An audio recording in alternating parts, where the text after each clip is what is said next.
This week on New to You, Weird Fact or Fiction, Part 3, Toad Road.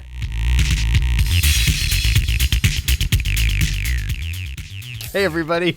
Hey everybody, welcome to the third in our Weird Fact or Fiction installment of the New to You show. We are a recommendation and review podcast where we recommend that you review our podcast. Which you can do it. No, but seriously, do on it. iTunes. Leave us a multi-star review. Hashtag tripod. Hey everybody, I'm one of your hosts, John Holt. With me this week is One of your other hosts, Keith Vincent. And your third host, Julian Cage. And with us this week, guest host, Matt Schwartz. all right, Matt. It's been great having you on. Thanks. It's been awesome being here. We will make it a habit. I hope so. Yeah. All right. So we spoke a little bit about. We're going to get into your picks soon, Matt. But what were the standout horror movies for you in 2016? Wow. It was the best. It was literally the best year of horror movies in my life. Wow. I mean, ever. What? I mean, there's never been that many films that... Wait. Are you counting the year Poltergeist came out? Poltergeist was awesome, but I'm saying in terms of the number of high-quality films. Yeah, I know. I'm just teasing. I mean, last year we had The Witch, which was amazing. Yeah. We had The Invitation, which is like the definitive kind of dinner party from hell movie. We had Green Room, which was, totally fantastic. We had stuff like, smaller films like Under the Shadow or Demon, international films as well. Just so many great films. And honestly, even the big budget stuff. 10 Cloverfield Lane was actually, a great film, only partially botched by having the word Cloverfield in the title. You even have stuff like, you have stuff like Lights Out, which is dumb but really well done and fun. You had Don't Breathe, which was, again, a really solid thriller, partially botched by a trailer that revealed too much. But it was just, out of like the 80 horror films I saw last year, it was very hard for me to come up with like even the top 10 and not feel bad that I'm leaving great stuff out. Wow. Just amazing. Wow. So you saw Neon Demon? One of the only, I'd say, 2 or 3 films I saw last year that I gave like a D or an F to. Wow. Yeah, that brutal. is a steaming load of shit. Really. By the way, brilliant to look at, but actually one of the few. There's like no story involved. And offensive. Truly misogynistic to the point where I just, it's hard to grasp. You have Jenna Malone, who's this great actress who is given the most thankless role in history of like being the ugly girl who is a necrophiliac and eats people as well. So it's just terrible. And just a waste of her and everybody involved. So, like I said, nice to look at, but all right. I'm guessing you like that film. That's why you no, asked. I didn't get to catch it. I just stylistically, I was drawn to it. I love the trailer and I love the look. And let's face it, we're all rooting for Jenna Malone. Oh yeah, I love Jenna Malone. Me too. And I like that. I like the director. I don't know. It's tough. He's done. Look, I like Drive and stuff. Yeah. And the thing is, honestly, Keanu Reeves is the best part of that film. And I like John Wick, but Keanu Reeves is the best part of Neon Demon for his 2 minutes of being a psychopath. But it doesn't solve the other 88 minutes or something. it was agonizing. I found Drive to be pretty empty myself. I really like that about. He is style. I do think he is ultimately style over substance. Yeah. But I actually found the substance of Neon Demon to be downright offensive. Wow. And it takes a lot to offend me. So what about Greasy Strangler? So I love Greasy Strangler. Not offensive at all. So no, Greasy Strangler is basically like, it truly is probably the It's like closest. horror Napoleon Dynamite. It's closest to John Waters that I can. It's closest to like Pink Flamingo's style that I can actually think of in a way. I actually did like Greasy Strangler quite a bit. It's obviously not scary, but it is in terms of like just batshit crazy, over the top, almost making it up as it goes along. There's something about it that was unique. And if you like Pink Flamingos or that kind of early John Waters stuff, I think you'll really dig Greasy Strangler. Cool. So now I won't have to see the movies. I'm just going to call you up. Exactly. Literally everybody I know is like, thank you for seeing all the shit. So like, I don't have to waste my time on it. So that's the point. That's why I'm here. That's why he's good to be your friend on Facebook. Yes, exactly. You get to know. Yes. All right. So Matt, now you were the one who made this pick this week. Yeah. So let's roll into that.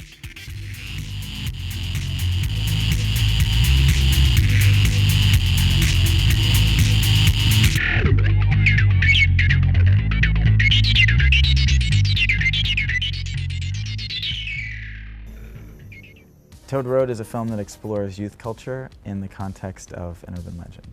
So I grew up in York, Pennsylvania, and Toad Road was the local urban legend that everybody in high school knew about. So I don't know, I just wanted to tell that story about this road that leads to hell and what would happen if a bunch of, teenagers went down that road. The legend is about, supposedly there was this insane asylum back in the woods that had a road leading to it that had 7 gates that led to the asylum. Well, the asylum burns down, and supposedly the gates that were... And it's not one of my favorite films of even that year necessarily, but it is unique. So And it fit this theme. It totally fit this theme, which again, I think I misinterpreted. So when I heard weird fact or fiction, I think I was looking for things that both were weird fact and fiction. And I was like, man, that's a hard theme. I mean, really tough theme. But I mean, this is one of the few that I thought did fit it. So Toad Road is a movie, micro budget horror film from, I think, 2012, 2013, which is about 60% documentary and about 40% fiction. To give some context as to what Toad Road is, there's an old urban legend from like York County in Pennsylvania, which is either usually called, it's basically the 7 gates of hell, and it's usually referred to as being on Toad Road or Trout Run Lane, I think, or Trout Run Road or something like that, which is effectively, there's 2 different stories. One is old insane asylum in the forest, one is crazy doctor in the forest. Insane asylum burns down and becomes the point of all evil, and that there were 7 gates in the forest, only 1 visible by day. At night, the other 6 are visible. The more gates you walk through, the more you descend into madness, and if you get through the 7th gate, you go to hell. You basically arrive in hell, with the rumor that no one's ever gotten past the 5th gate. The other story is that there was no insane asylum. There was a doctor, a crazy doctor, and, so whatever, who knows. Anyway, that urban legend has existed for quite a while, much to the, I think, probably the bane of the existence of the people who own the land, because it's all on private property. And I know it's been a source of, like, locals, trying to go find it. So with Toad Road, really what happened is this director, Jason Banker, found a bunch of locals on MySpace. You said Vice too, right? And yes, Vice-less readers, yeah. And effectively, these are like young 20-somethings who spend their time getting drunk and high and doing hard drugs. And the movie is basically I'd say half the movie or close is watching these kids actually do hard drugs and get drunk. And then documenting it with hints of maybe a little fiction over the relationship of some of the characters, with the idea that then a college girl who doesn't do drugs kind of enters their group, quickly starts doing drugs. As an experiment. And then one of the guys who does do the drugs starts trying to back away from it. But really the main gist of the story is that this girl wants to do LSD and experience this local urban legend, which is the 7 gates of hell.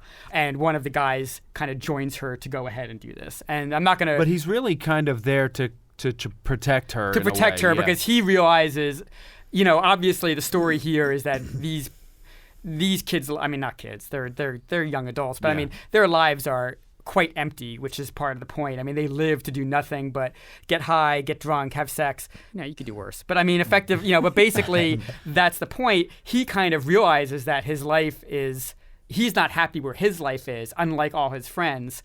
And so the girl is kind of descending while he's trying to more or less clean up his act. And again, to protect her, do this with her. He's like, well, if you're going to do it anyway, let me be here. Let me go there to protect you. But it's not like a macho protect you thing. It's more like a kind of almost like a parent-like or. Yes. Yeah, it's definitely like, I've been down this road. It doesn't lead to good things. Yeah. And she's also, I mean, goodness, she's kind of like she's going around a corner, like right from her first experience. She's like, she's gone somewhere else that is like different than this guy's experience. And I think, I think it's the, and again, we're not going to ruin the ending or anything, even though that seems to be, is that a common theme here that you guys do that? But I won't do it here. But, effectively though, the horror of the movie is actually limited to, a handful of scenes that are dealing with what may or may not be kind of this supernatural experience.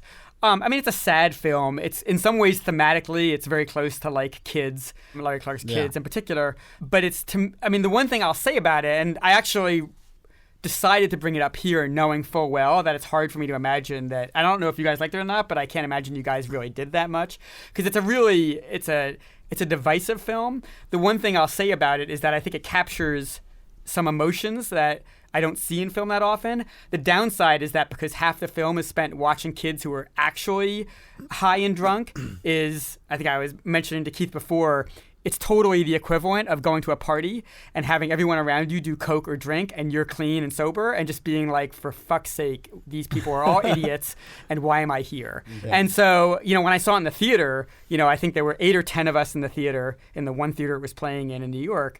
And I would say 3 or 4 of them walked out within a half hour of it, uncomfortable with watching it and not very interesting. But if you stick with it, there's something there that you don't see too often. And there's not many films horror films in particular, that really mix actual documentary with then layering on horrific fiction on top of it. So I thought it was an interesting experiment and one worth discussing here. The film also packs a very sad punch, actually going back to what you discussed a couple episodes ago with Finders Keepers, which is the main girl in the movie, the main woman in the film overdosed from a drug overdose shortly after the film concluded. In real life. When the film concluded, which tells you a lot about how deep in these people all were. Which again layers on additional sadness. And the sad part is actually none of these people were actors. And of all of them, she's the one that you watch and you're like, actually, if she'd been alive when this came out and when given by the reviews, makes you wonder what her life would have been, because she definitely got the lion's share of accolades in terms of showing actual acting potential.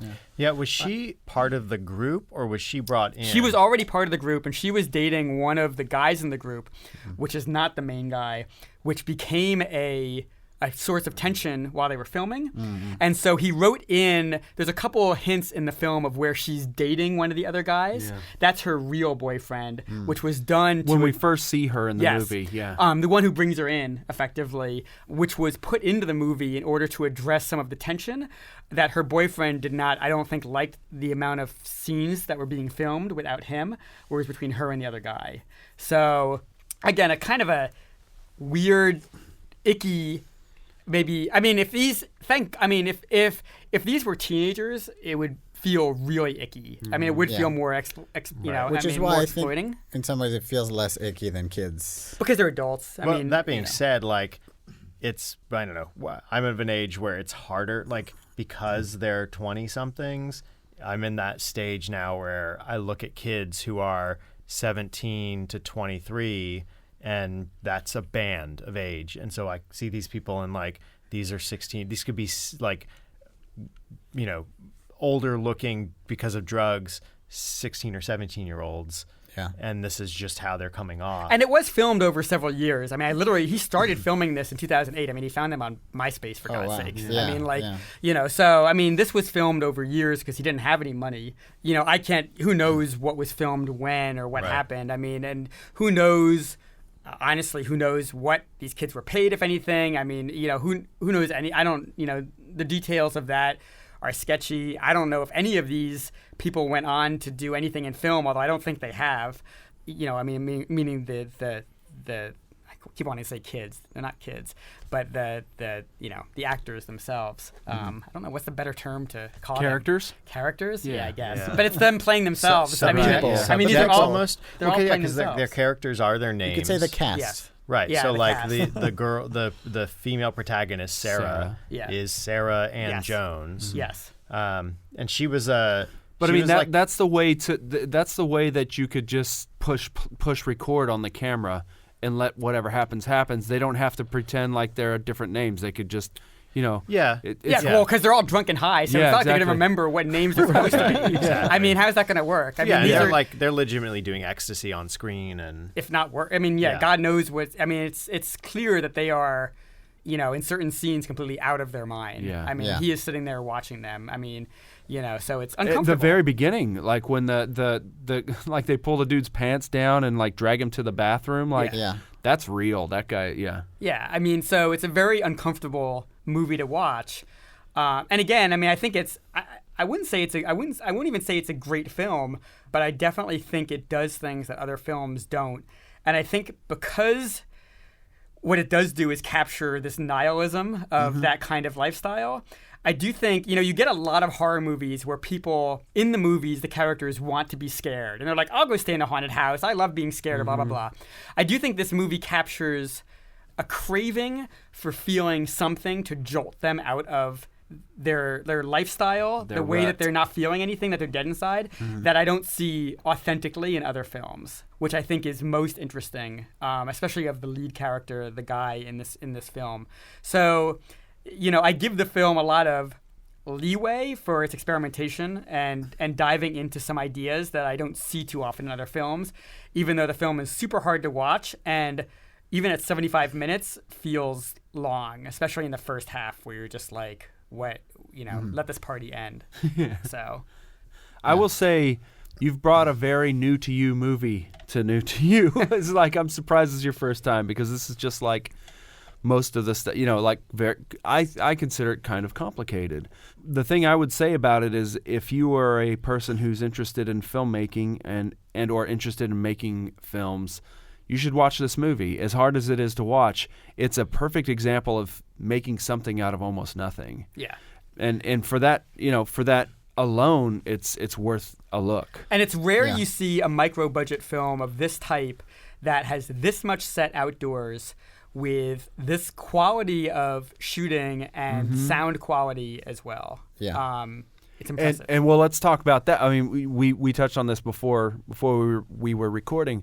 The soundtrack and the music in this movie, I think, are like one of the biggest stars. Yeah. It's got this odd, because when it first starts playing, I'm like, wow, it's kind of like I was saying, it's kind of like Gummo meets Fargo. Right. Yeah. And I guess that's kind of still where it is. I in my mind. I mean, to me, again, the way that the main selling point to me of It Follows was the soundtrack.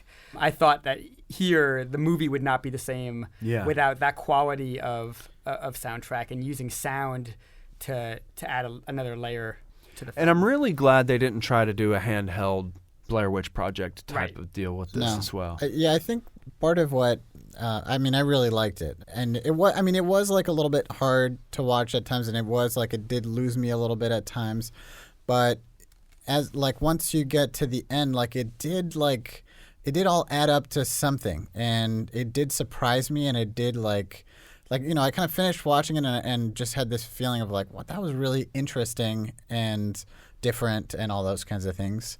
And I think it succeeds, like you said, in these few ways that you don't, and it's certainly something you don't see very often. Yeah, I mean, it definitely doesn't have any kind of traditional narrative, and I wouldn't say it necessarily feels narratively satisfying, but emotionally, you do feel like you arrived at a place different than you started, which is not something I think that you often get in horror movies. And I say that as someone who loves horror movies. Yeah. I think that's... And it also never... I think I was kind of waiting for the other shoe to drop. Like, I was waiting for it to like cross over into horror a little more like boldly. And I liked how subtle it was and how...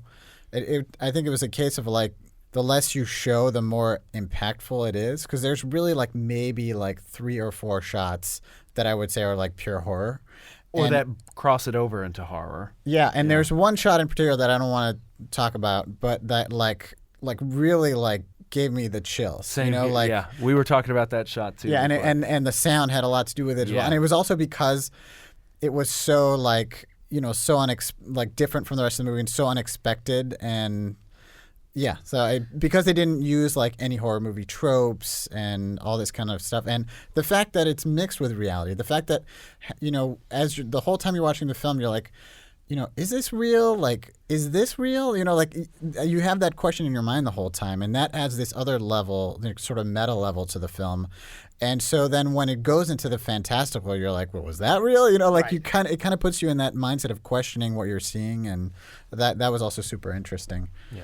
And it was also kind of nice that it's very, it's documentary, and those scenes are the only affected scenes, but it's still built from perspective. So there's really like, if you were to discount that as a character, like this is their trip or whatever, there's still sort of like there's one aspect of the whole story that is a big question mark. Right. Yeah. So that gap in time creates like enough of a tweak where it's not overwrought. It's just like it's like a Chekhov's plot hole. Yeah. They set it up in the beginning and then they slowly build around it and leave it there, and it just sort of keeps sucking your attention just a little bit, and it's very, very nice. I enjoyed it a lot. I'm a big fan of these kind of like unstructured narratives like Gummo, and I'm normally not. I'm normally like, and that's the thing that I kept coming to with this film. Well, two things. I kept wanting to fix the narrative, and I'd be like, oh, it'd be so easy if they just moved this event earlier into the film and sprinkled a little bit more mystery from there out. You know what I mean? Without discussing too much about the plot, I just wish that what happened at like 2/3 of the movie happened at the first third, and I feel like narratively that would have been a lot more satisfying for me. And I think we talked about that too, Yeah. right? Yep. Yeah. And to go into more detail would be a spoiler, so I'm gonna just leave it at that. But the other thing that I had problems with is I kept hoping that the filmmaker was in real life like one of these guys, because that would have made me feel better about kind of the way I feel like they were, I don't know, exploited a little bit. That being said, I'd still stand by the fact that it was very innovative, very interesting, and just like you can't take your eyes off of it. But at the same time, like there's a scene where this guy is in the middle of the street asking people to punch him in the face, and it's real. Is it? It's real. Yeah. See, that was one of the scenes where I was like, is this real? Like, that was one where I was like, well, they must have faked some of this. No, that they had a hidden camera. That's why it looked different. And that's why that scene looked different. But when that dude really, they really punch him. That is three different people. Do you know? I don't know. I didn't read that. But I mean, it doesn't. Did you read about it, or is that your assumption? I mean, the next shot is him like his face all messed up, bloody, which I assume is from that. And in that scene, one of his pals is like lifting him off the ground, and that's not acting. Do you remember that? Do you remember that? Yeah. And well, I mean, whatever the case, I mean, I just kind of, it would have made me feel better if this was being made from within, as opposed to somebody kind of saying like, I can make something out of these kids. Yeah. You know what I mean? But at the same time, like, I mean, I think it was a group effort. You know what I mean? Like I don't think he was like, hey, you guys show up at this time and then I'll tell you what to do. Like, I think it was a collaborative thing over a long period of time. Like, let me in and let me document your nihilism. I also think, again, part of your problem is that the film is too much on I'm not even going to say developing their characters, because you're not. But I mean, but basically spending time with them and less time on the impact of the central event of dealing with the urban legend in some ways. But I do think it was... I suspect, the filmmaker has said that, for him, the Seven Gates of Hell represent a metaphor of descending through drug addiction. And every gate you go through is going worse and worse to the point where it becomes harder to turn back. And there's parts of the dialogue that make that explicit. Exactly. Yeah. I mean, it's total. I mean, it's it's not exactly subtle. I mean, so to his credit, I do think he wants to spend that much time demonstrating. It's not a cautionary tale, but he's certainly not. He's not glamorizing any of it. No. Yeah, that is for sure. And I suspect that on his level, even though I agree with you that you're going through a lot there in the beginning, I suspect in his way, in some capacity, he's feeling each of those scenes is contributing to painting a social picture that he's trying to address. Again, I would feel way ickier if they were younger. Yeah. I feel they're not, I mean, certainly they don't come off as stupid people. Yeah. They just come off as empty, I guess. Or I mean, not empty personally, but that their lives are empty and unclear how to change the circumstances of their life. It's sort of like he's almost like painting a Hieronymus Bosch. Like, this is this like absurdist hell that these characters already live in. And the real story, so like it's painting this picture and foundation. That's what the beginning of the film is this foundation. And that's not too terribly long before then it's interesting because the sort of like cyclone of hell reaches over towards this girl who is innocent but searching and is waiting to take that first step. Knowledge. It's like Adam and Eve. Yeah. She wants forbidden knowledge. Forbidden fruits. But But there's definitely like I thought the pace in terms of the setup and then like the structure of the narrative in terms of like where Toad Road fits in, like that became pretty quickly secondary to me, and it was clear like, okay, this is about one character who the only reason he's our voice because he's the one they're showing outside of the group. Right. They're showing him with the psychologist or whatever. So he is the one who has an out, right? Like he's the one with the perspective. And so that's also her in, is through the guy with perspective and with sort of like he's the open door or whatever. So he has perspective on what's going to happen to her too, and like he foreshadows this whole thing. And so it's interesting. Basically, like the horror is knowing that she's doomed and watching her slide slowly down, and watching these other people, like this kid, hard scrabble his way out and like try to be okay, but they're all doomed. Like they're all already in their own like hell. Like they're not. Yeah, that hell is life. Yeah, that hell is Can Philadelphia. I just say though for a second, like, and this is I guess why I never dabbled in drugs or anything like that growing up, but like the idea of going to find a place that's a pathway to hell just seems so absurd to me. Like, so you're gonna prove part of it is like.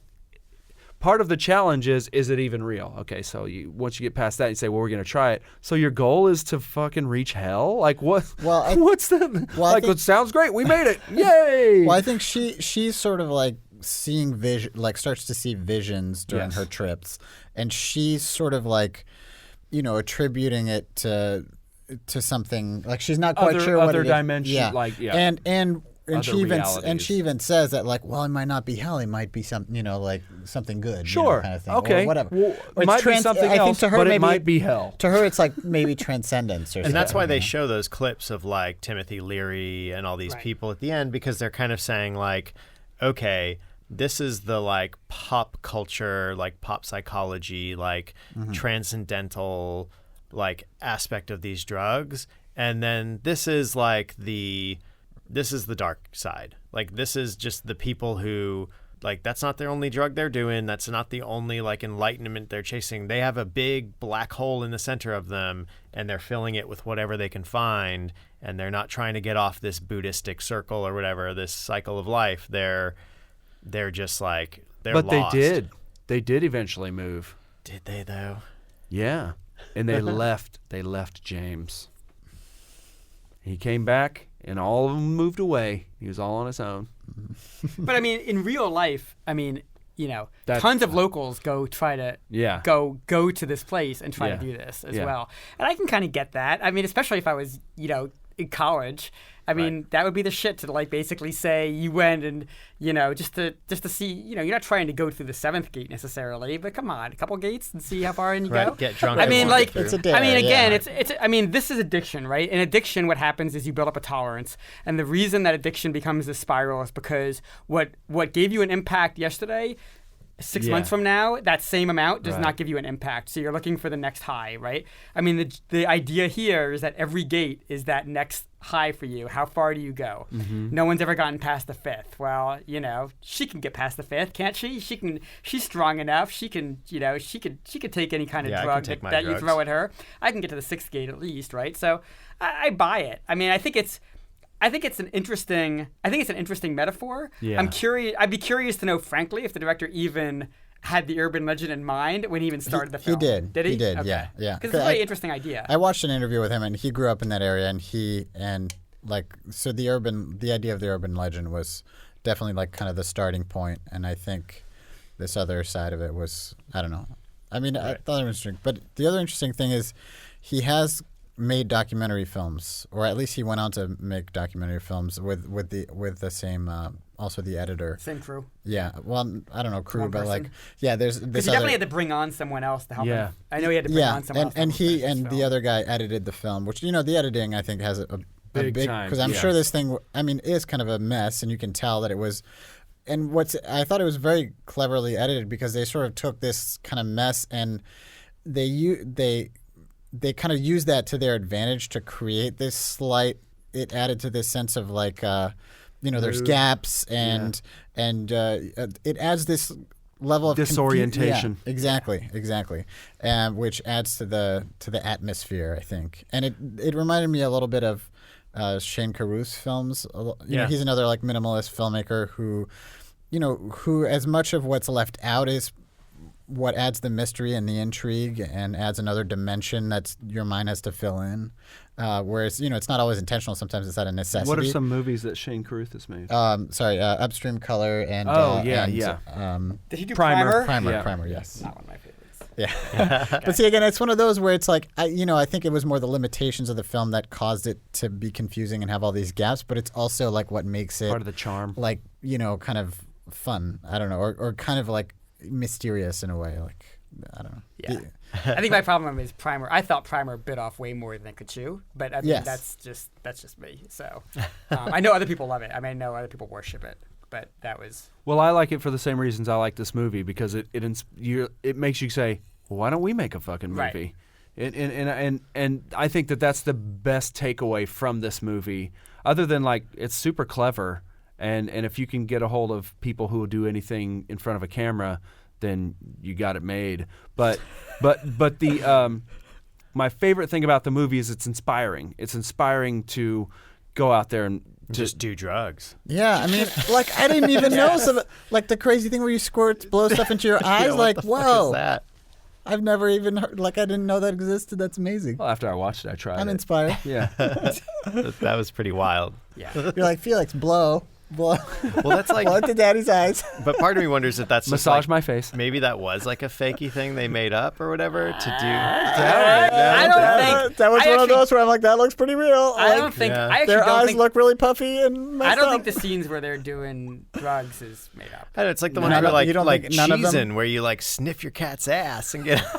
I think. I mean, honestly, who knows exactly what is and isn't? But Yeah. I certainly got the impression when I read interviews with them that like as little was fictionalized as possible. Yeah, and honestly, when they're having so-called scripted conversations, it's obvious. Yeah. Yeah. So Yeah. They're not actors. right, and But- that's also part of its charm. But Well, I'm and just saying, considering like, they I had would have loved actors- to have had less of that and more of what I found to be interesting is when they used these very little means were made in this movie. So everything that they did had to be clever. The sound effect had to be clever. When something supernatural happens, they did it in a super clever way. And I would have loved to have seen about a third more of that. Because honestly, that is way more. Maybe that'll be in Toad Road 2. Yeah. the Toad Road to Redemption. Exactly. Toad Highway. So the actress, right, Sarah Ann Jones, she was a model. She died of a heroin overdose shortly thereafter, but she was living in New York, and her boyfriend was a photographer, and there's this whole other life that was kind of going on with her. So was she not part of the group originally? That's why I was wondering. Like, she was definitely part of like the New York scene. She was like a burgeoning poet and being photographed. And then I don't know too much about how she got roped into this. There's another movie that I was interested in seeing called We Must Remain Wild-Hearted Outsiders, about a young lesbian couple creating a mail-order business selling adult VHS tapes and Polaroids as a means to escape their Baptist town in the Ozark Mountains of Missouri. And she's in that? She's in that as like one of the characters as like being, so it's all told through like photographs and Polaroids. Because I hate to think of her being actual clean and then falling into drugs. No, for it sounds, herself. Like, that would be horrifying. from what I had read, she had a history. Okay. And she had like her like folks were in Baltimore and like her mom had lupus and her like stepfather helped raise her, and like it was kind of sad for the stepfather. Whatever. Anyhow, the mother sort of like checked out and died in her 40s or something. But like How dare she? But basically like this girl had a history of substance abuse and was kind of coming out of it. And, I don't know how much this movie would have contributed to that, but she was not like, she definitely had a troubled past. So she was sad. Yeah, certainly. But yeah, I do want to see We Must Remain the Wild-Hearted Outsiders, though, and see what that's all about. It's hard to find, though. I think you'd have to buy it for $30 on DVD. Do you have a DVD player still, Holt? I do. Use your Xbox? No, I have a Blu-ray DVD player. Is it multi-region? I do have a multi-region. Doesn't surprise me. I mean, it was interesting that this came out the same year. I was saying to you as well that The Bay, Barry Levinson's The Bay came out, which also is half documentary and half horror film. I mean, that one is definitely way more commercial, more traditional horror, but I do, it's tough. It's tough to pull off these ideas of like how much of this is real and how much of this isn't. Yeah. It's just cool. It's a cool mini genre that has not taken off or anything, and there hasn't been a lot of other exampes. But yeah, because you usually find more of the like all found footage kind of movies. Which and of course none of it is. Right. But I mean, Under the Skin had a little of that, with a ton of people not realizing they were being filmed, and with Scarlett Johansson, all the scenes with her in the car and people and stuff. But I mean, it's effectively still all fiction. That was just a. What was that movie that was it was like an alien movie? Alien? It was called Fourth Kind or something like this. Oh, the Mila Jovovich was in it. Yeah, And so I remember when that came out, I was like, where'd they get this footage? Because there were scenes in the movie, and then they would show what looked like real footage of like this real event kind of happening, and then turns out that all of that was manufactured too, just to kind of make it seem like a true story. It was really weird. Did you think it was true? Well, I didn't think it was. I don't know. So you thought Mila Jovovich was a therapist? No. So in the movie, I'm kidding. Maybe it's the credits. No, or something. it is. No. I mean, I know what you're talking about. Yeah. So effectively, this is the alien abduction stuff. And, Yeah. And so you thought that what they were showing in the film was actual archive footage, the way that Toad Road has the YouTube video of showing the person going up through the gates of hell. Yeah. So but no, that was right. Yeah, because it wasn't that like the setup for that was that the Mia Jovovich and these people were playing. Correct. They were playing characters who had gone missing, Correct. or like, and these are all like recreations from live psychotherapy cassette tape. And there was there was a movie that came out maybe in the 70s, maybe early 80s with James Earl Jones that was based on these lie detector tests of people who claimed to have been of a couple who claimed to have been abducted by aliens, and they the thing is like, oh, they were saying this all under hypnosis or whatever, which might or might not be true, but the movie was based on that. So I felt like this was playing with that, but yeah, the whole thing was faked. It was kind of a bummer. But what I wanted to say is that that's awesome. Why is that a bummer?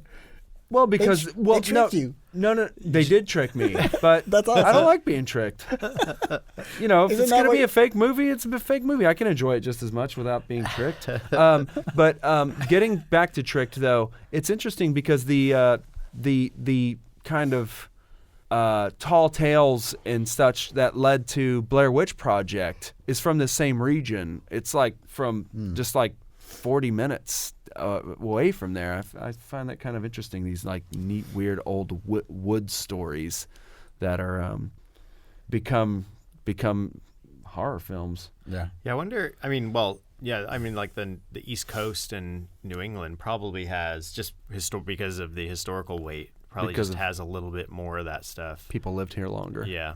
I mean, I grew up in Jersey in the forest, and basically before cell phones, like there is, it's terrifying to get lost in the woods. Yeah. And, but at least in Jersey, I think the first thing I learned as a kid was that theoretically you can't, if you walk 5 miles in one direction, you'll always come out of the forest. There's nowhere in Jersey, I guess, that you can walk 5 miles in a single direction and not leave the forest. So, not true in Tennessee. Yeah. It also doesn't help where like, I'm lost as a kid and like you come to like a gorge that you have to cross or something. But it's a great idea though. It's a great concept. We got the Jersey Devil. We have a lot of good stuff in this. Got a lot of good forest stuff. In the eastern deciduous forest region. And when you film it, it looks a lot like Canada. When you film your TV show about like the Jersey Devil or any of those. Imagine that. Yeah.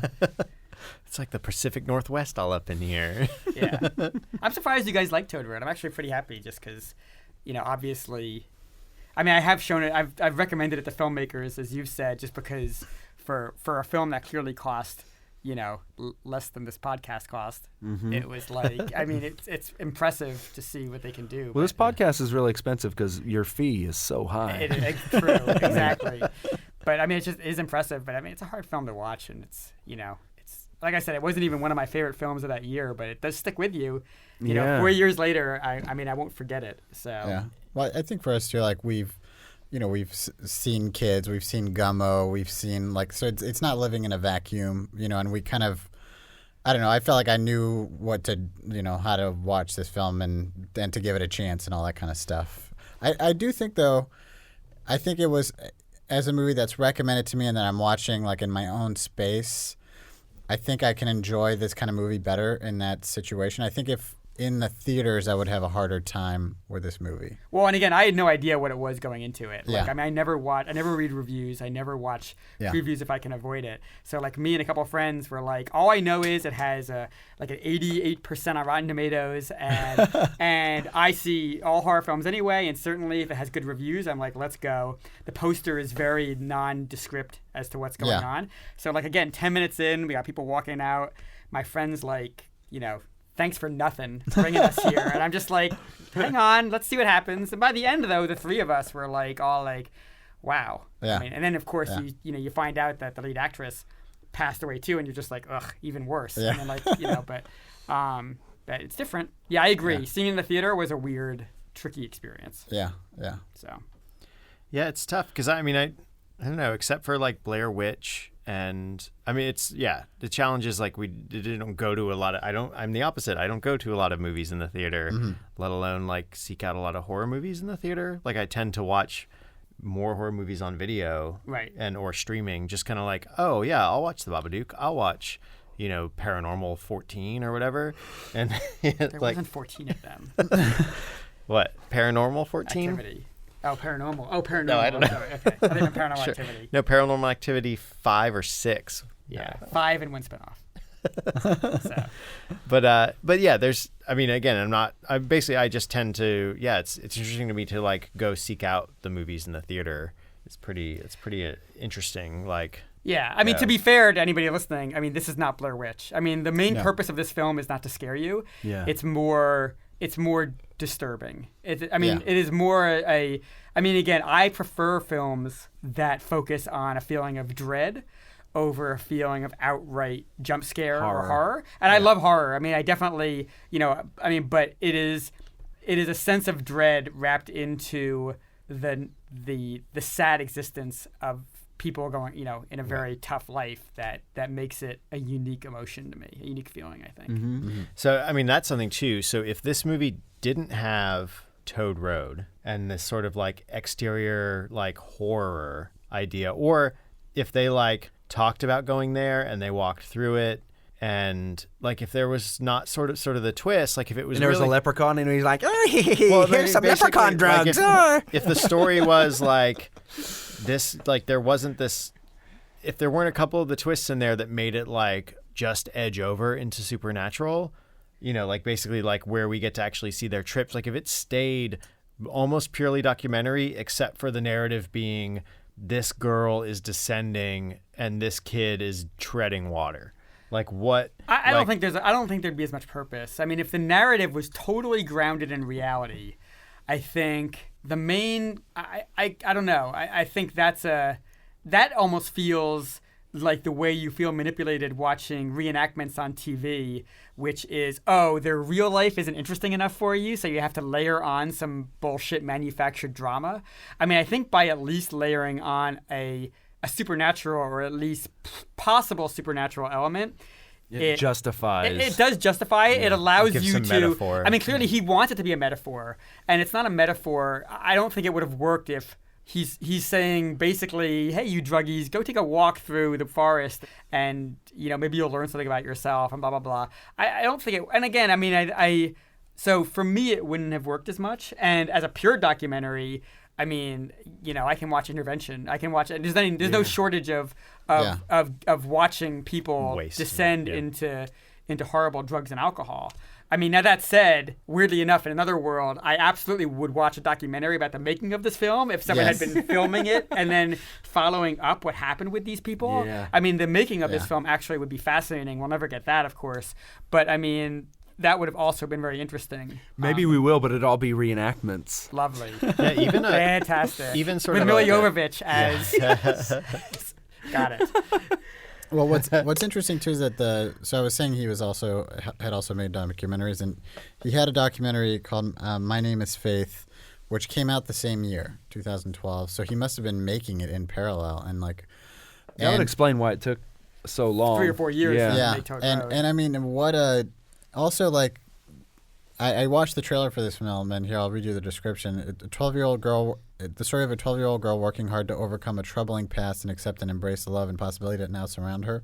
So it was it's about an adopted child, and I think from the trailer I gather that her and her new adopted parents, she has these blocks, and they go to this kind of intensive camp with other adopted kids with problems and parents to where they kind of do this kind of crazy intensive stuff to teach them how to be normal kids in a way.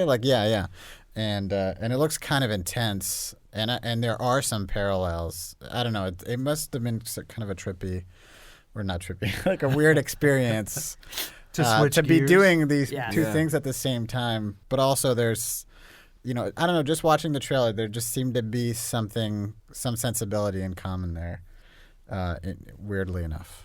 And I'm curious to check this out. My Name is Faith. Yeah. All right. So if someone liked Toad Road, what would you recommend them go watch next? I'd recommend they go into rehab. No, I mean, I have to think about that. It's so experimental. I don't know. What do you guys think? I don't want to recommend things like Willow Creek or things that are more Blair Witchy kind of stuff, because I don't think it's that. I think I'll give you my examples. I mean, I mentioned a couple of these to you. So I like films that are character studies or that use speculative fiction as a backdrop, regardless of whether it's believable or not, to drive something about the characters. So Britt Marling, who does the OA on Netflix, her first couple films were Another Earth and The Sound of My Voice, both of which I think are masterpieces, primarily because they both end up in the right places of using speculative fiction, not caring whether or not it actually even makes sense as much, but you're using it to propel a story and a character arc. And both of those movies do it. And they, she knows how to leave you with a gut punch effectively, which, I like what Toad Road does. So, I mean, I'll recommend Another Earth and The Sound of My Voice as being more narratively cohesive and satisfying, but in the same lines of the main purpose about this is not to get from point A to point B. And it's not the speculative fiction aspect of this is how it would go down. But it is to say, here are very complicated people, and in unusual, almost otherworldly circumstances, how would that change someone in a way that traditionally grounded in reality narratives wouldn't? So those would be my Britt Marling's Another Earth and The Sound of My Voice. All right. And what do you think of the AO? I've heard varied things about it. So I actually haven't seen it yet because The OA.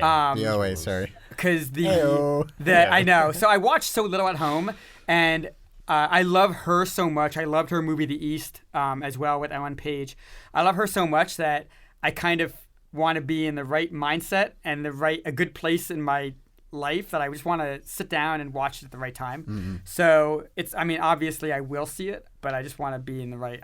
I sometimes when authors who I love come out with new books or filmmakers, sometimes I'll almost savor them and hold off on them until I want to be in the right moment to experience it. So that's or kind of to let the hype kind of die down a little too. Exactly. So obviously it means I have to avoid a lot of stuff on Facebook to not get spoilers and stuff. Yeah. But I think my friends know me well enough to. I think OA. I don't remember any spoilers coming out of that. No, people have been pretty good about it. But so at the ending, no one's going to tell you this, but exactly. So those that's what I would recommend. I would recommend films I mean, also Lars von Trier's Melancholia, which I also feel uses a speculative fiction backdrop, which is purely there to look at mental, in some ways, mental, mental depression and dysfunction, and finding your place in the world, even as the world is ending in some ways. And so I do think that is another example of this type of film. Toad Road plays more in horror, while those other films I mentioned are all in the science fiction space. But I think it's using the same idea in some ways. Yeah, it's using the same tricks of, let's not worry if the world was ending, if this is really how gravity would work, or whether this is blah, blah, blah, blah, blah.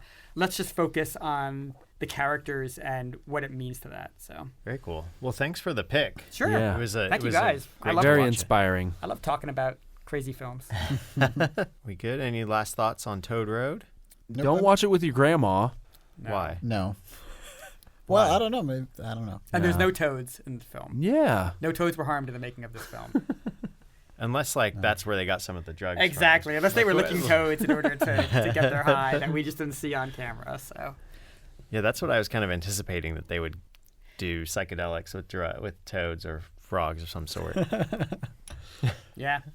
But no, expectation. they didn't go that way. No toads. But yeah, and really, had not heard very much about this at all, and could not find that much information about it online. Elijah Wood executive produced it and Yeah. Helped distribute it, and he has his hand in a lot of crazy horror stuff as well. So. And does he have a production company? Either a production or distribution company. He executive produced this. But I think he definitely has some kind of distribution for horror films as well. And he's been in a ton of, the remake of Maniac and other stuff as well. That he definitely loves horror. So. Yeah. And a Metallica video. Yes, of course. Speaking of music videos, Sarah Ann Jones was in the Death Cab for Cutie music video. The lady from this movie? Yeah. It's called Stay Young, Keep Dancing, or Keep Dancing, Stay Young. It's, it's not the one with the still photos, right? No, this is one where it's two old people hanging out at a house. Looks like a Viagra commercial. And then the lady's like, let's dance. And they dance. And then they get young. Occasionally it cuts back to the guy playing guitar sitting on the porch. And then they they get young, progressively younger till they are Sarah Ann Jones and some kid with a ponytail in plaid, and then they dance, and then I'll have to find it now. And then the guy married Zooey Deschanel, and it's a happy ending. The end. Yeah, that's pretty impressive knowledge of Death Cab for Cuties.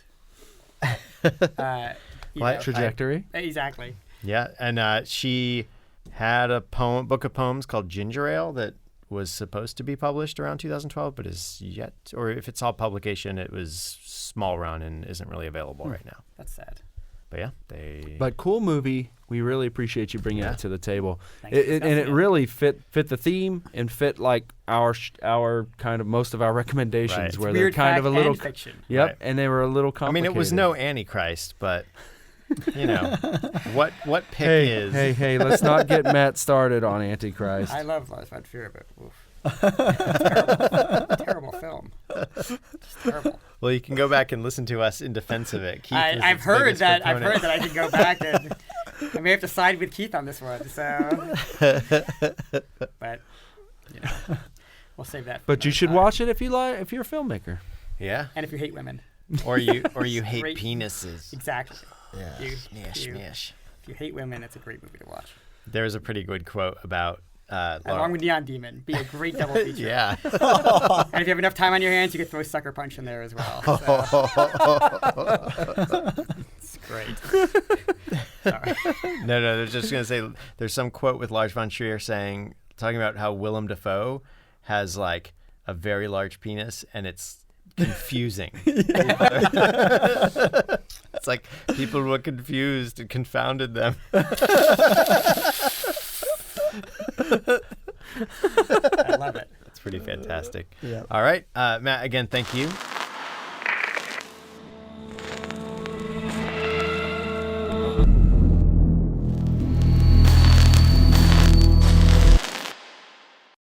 He seriously wants to get knocked out. I'm not fucking kidding. As hard as you can. Are you recording? Right here. Alright, this is James getting knocked out.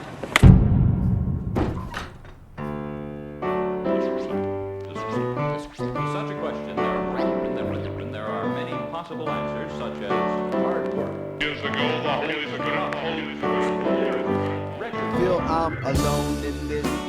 Hey everybody, thanks for listening to another episode of the New to You Show. I was one of your hosts, John Holt. You can find me on Twitter at Lord Joho and on Instagram at board_ghost. And you can find my role-playing, storytelling podcast at boardghost.com. Keith, where can people find you? It's a very good podcast. I hope people go out there and listen to it. You can find me at earthlingkeith.com. And that's all I got to say about that. Jules? You can find me on Twitter or Instagram at BeautifulJules. And how about you, Matt? You can find me somewhere on Facebook. Look for Matt Schwartz in New York City. I mean, look for Matt Schwartz in New York City who posts about horror movies. So and you can find him in a theater around NYU exactly at midnight every night. Well, what's happening next week?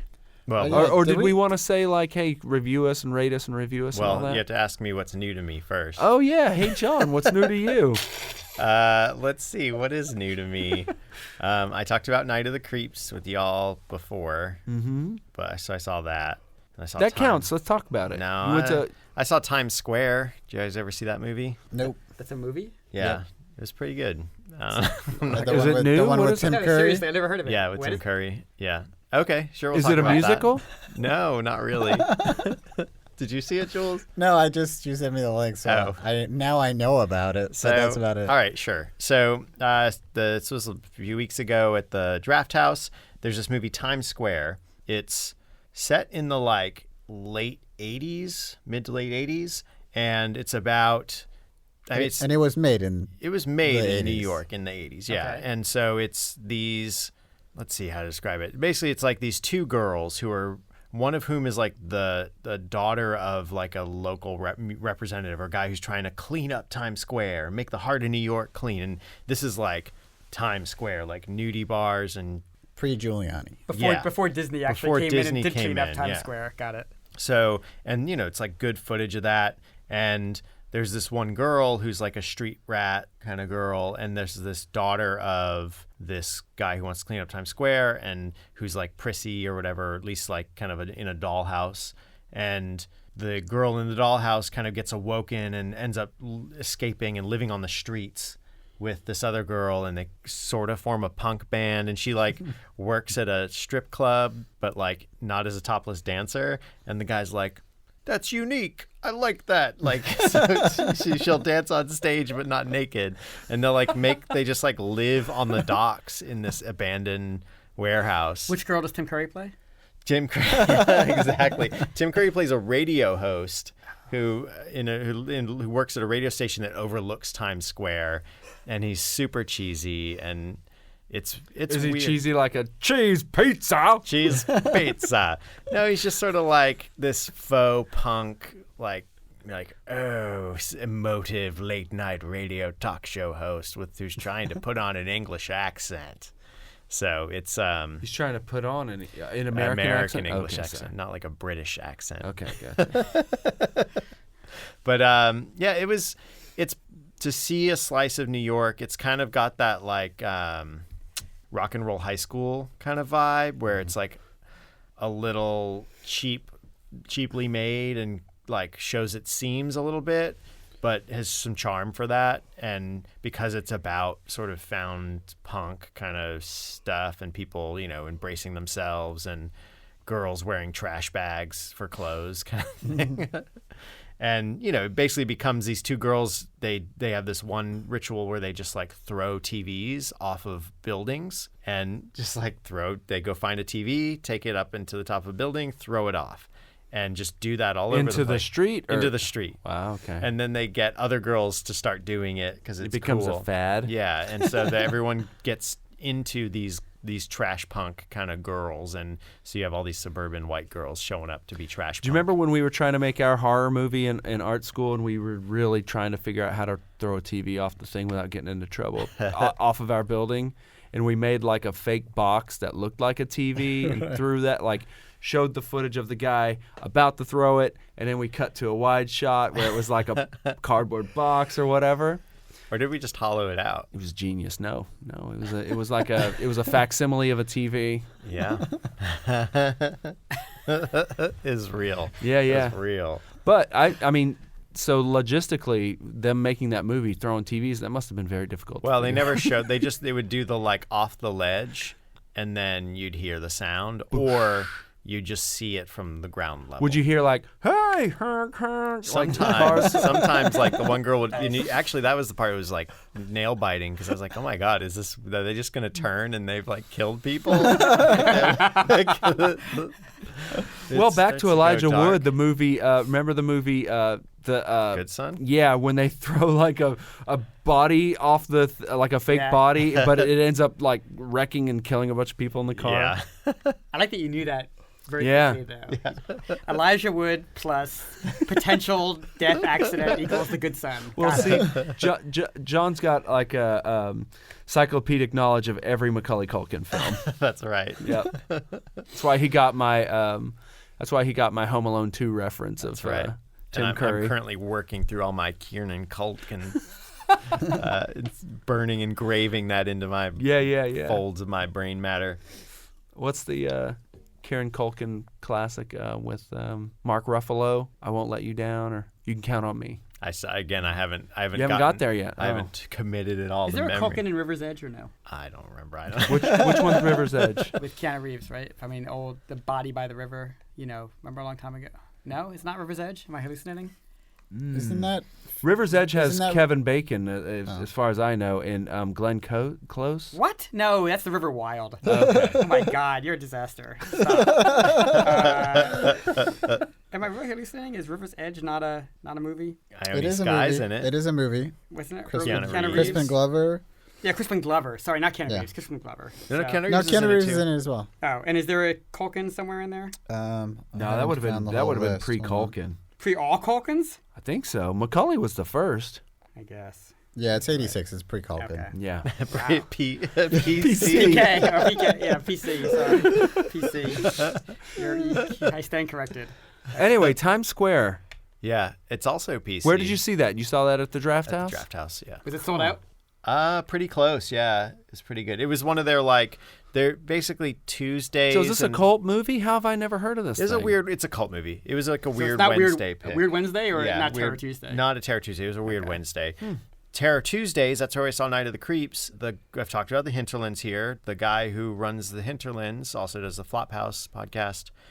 He's one of the guys who sort of hosts Curates an it? occasional, Oh. I think once a month he'll host one of the Terror Tuesdays. That's probably seen him there then. Yeah. That's cool. Stort Wellington. Okay. Yeah. Cool. I think this is who you were thinking of, Joshua John Miller. No, I was 'Cause just thinking this was him some as a Culkin. kid. He plays the body. That guy That looks was him as a kid. I He think is was- Culkin-esque. Yeah. Definitely pre-Culkin. But cool. That's interesting. Any movie with Tim Curry. So what ends up happening to the girls? Do they clean up? You'll do just have to go see it for yourself. Do they wake up and realize they really have to clean up Times Square? Times Square stays foul. It No stays kidding. Beautiful and dirty. But not in real life. Yeah, I know. I gotta listen. Okay, maybe this is just the old fuddy-duddy in me, but I don't really like this kind of weird nostalgia for dirty old Times Square. No, but I mean, at I the don't ti- like at Times the time Square it wasn't now. nostalgia. At the time, it was still Sure, there. sure. but like I can't tolerate Times Square now. I could certainly not tolerate it if Well, it was I like think- full of like porn movie Yeah, barkers. but the difference is and, like now the only people who go to Times Square are tourists or Yeah. people who work. give them to, their like, serve space. the They're tourists. staying out of Right. they're staying out of the Before, Alamo Draft It House. served the local population before. Right, exactly. Like there were people who lived above it, and there were people who there were so. Think of I will all say- the vermin that are no longer there. Yeah, I will So say they sad. did used to have a rad laser tag place there, and then I'm kind of sad it's gone. Yeah, Wait, I really? remember When they it had was dirty? quarter. They had quarter video game machines too. Wow. When Yeah. it was still no, but it wasn't. As No, I dirty. never lived here when it was dirty, but it was still, but it was still dirty Oh, yeah. enough. Oh, you're talking about that that Virgin Mega Store that was Yeah, yeah. That is so. Dirty old Virgin Megastore. Yeah, back there used to be a A building. big Toys R Do Us. you remember that? There was a building with a Ferris wheel inside. Remember the Disney store? Oh man, those were Oh, the that's good still old there. days. That's still there. Thankfully. Remember when you could Yeah. go to Times Square and buy cameras from like really jacked up price camera stores? Oh man. Boy, those were the good old days. Yeah, or like get fondled by weird people using animal costumes. By an Elmo. Yeah. A disgruntled Elmo. I mean, that's probably the closest. all that right. the We're old- running off the track, That's you what the- guys. That's like old That's what Times that Square. tickled movie is about, right? Yeah. Exactly. Well, wait, tickled is. Oh, right. It's a No. documentary not about something else entirely. Yes. Not about the guy who did No. the Elmo. Not about Not Elmo. No, it's not about Elmo.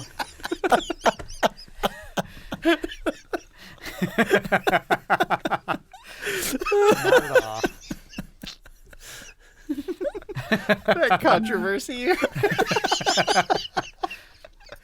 There is a documentary about that guy, though. Yeah, but not about the controversy part. That's what the tickled is specifically about. Right. But I think that's been debunked, right? What? No. What's been The, debunked? the whole like bad stuff that he supposedly did, Oh, I don't know. or it probably just got overblown. I don't know. I don't know enough about the thing to know about Yeah. You know what I was thinking about the other day? it. Is this what this podcast has become? All right, here you go. So there are quite a few casualties to sort of the AC, the after Times Square cleanup. But Little Bill, because people talk about the Cosby Show and they talk about Fat Albert, but they don't talk about how Little Bill is kind of no longer like acceptable, really. Yeah, but there Why? weren't really reruns of Little Bill still floating around. Yeah, but you still get it on video and stuff. Oh, was that a Cosby? Yeah, thing? it's Bill Cosby yeah. thing. Oh, I didn't know. I Like, forgot about like it's sort of weird. Like, And we know some people, a lot of people worked on that. yeah, it's just like, it. It was a good show, I thought. Well, definitely way ahead of its time in the use of After Effects. sure. That's Yeah. what it's known for. Yes. After Effects. I've always thought that of it and that way. Anna Anaconda. I know, and it's just similar. Like, there's that similar sitcom in the '80s where it was just like a family that you just didn't see on TV. Is that Charles in all the Charge? time. No, it was just different they show? lived in like Got it. New York and yeah, just all sorts of groundbreaking stuff. Great. but it's gone. Like, it's not gone, and I'm not lamenting the death of it, but it's sort of one that people don't really talk about. But wait, I really am confused. So how does the post-Times Square cleanup have to do with the families that you no longer see? Oh no, I don't know. I'm not Oh, saying that, anything. that was just the thing you was thinking about the Got other it. day. Okay, totally. Okay. No, yeah, totally no. I was just thinking about how, yeah, like A little bit. people But people talk about how like Fat Albert's, like all those things got stink on them. Right? Yeah. Like they're bad. With good Especially the one where he picture pages. Oh, yeah, boy. squeaky squeak. Well, no, but I mean, no joke. Like, it does. Like, all that stuff. Like, his whole thing is Legacy. quite a cloud. So, Yeah. So, well, soon the Japanese will be making card games with all those characters. Shit. And I mean, Ghost Dad. I just can't watch Ghost Dad the same way. Leonard Part 6. Exactly. Exactly. so what about movies that are like basically Ghost Dad 2, like The Frighteners? Wait. No, I'm just. I was cool with it until I throwing found out that there were grenades. people doing brown face in New Zealand. I'm like, is well, that no, what I think Peter it was in Sellers? Australia that they Peter- were doing that. Oh, I thought you said New Zealand as well. No, it's the the last same. week? When did you mention it? 2 weeks ago? Last Sure. week? Last All right. It's all good. So anyway, next week. Next week, Keith, you're gonna close us out. Yeah, on yeah. Weird Factor Fiction. Weird Factor what's Fiction. coming up on the plate? A wonderful album by a guy I really like named Grant Lee Phillips. It's called The Narrows. So go out and listen to it. That way you have a little bit of context when we discuss it next week. And I'll tell you why it's strange factor fiction. Yeah. I'll explain all about it. Or weird fact. What is it? Weird or strange? Weird. Weird factor fiction. All right. All right. So to find out more about Toad Road and to get a glimpse at the Narrows, go to our website. Well, The Narrows, you nudyshow.com. just check it out. You can Yeah, you can it's on listen to it on YouTube. You can listen to it on Spotify. You can buy this, Oh, this and the Toad- CD. Toad Road is available like I think it's available on Apple for sure. I don't know if it's on Netflix currently. I think it's on Amazon. It's on. Is it on I Netflix? watched it on YouTube. I watched the whole movie on That YouTube. doesn't sound kosher. But No, it was super official. What? Super official. Really? Did you rent it? No. That does not sound I don't super know. official. No, iTunes and it was iTunes official. and Amazon have it for rent right now. But yeah, maybe iTunes. Maybe I don't know. I recommend finding a version? legitimate outlet. You for can rent it for $3 from On Apple most or- places. The Probably- whole, the probably whole on Amazon. movie is like at a on like a parallelogram. Exactly. Can you see my silhouette of my head right in front of the screen? No, but I heard you go oof at one shot. Exactly. No. It was legit. Okay. Check it out. All right. So you can find us on Twitter at New to You Show. You can follow us on newtoyoushow.com. You can rate and review on iTunes. You can find us at New to You Show on iTunes. Leave us a review. Let people know about the show and pass it around. The more people who know about it, the more people who are Know aware of about its it. existence. Yeah. So, gang, it may not be new, but maybe it's new to you. Explosion sound. Life is all about the music. This pitiful life is all about the music. With him together forever, without the limitation of time ever again. So the second coming of the Lord is not dead. They're two separate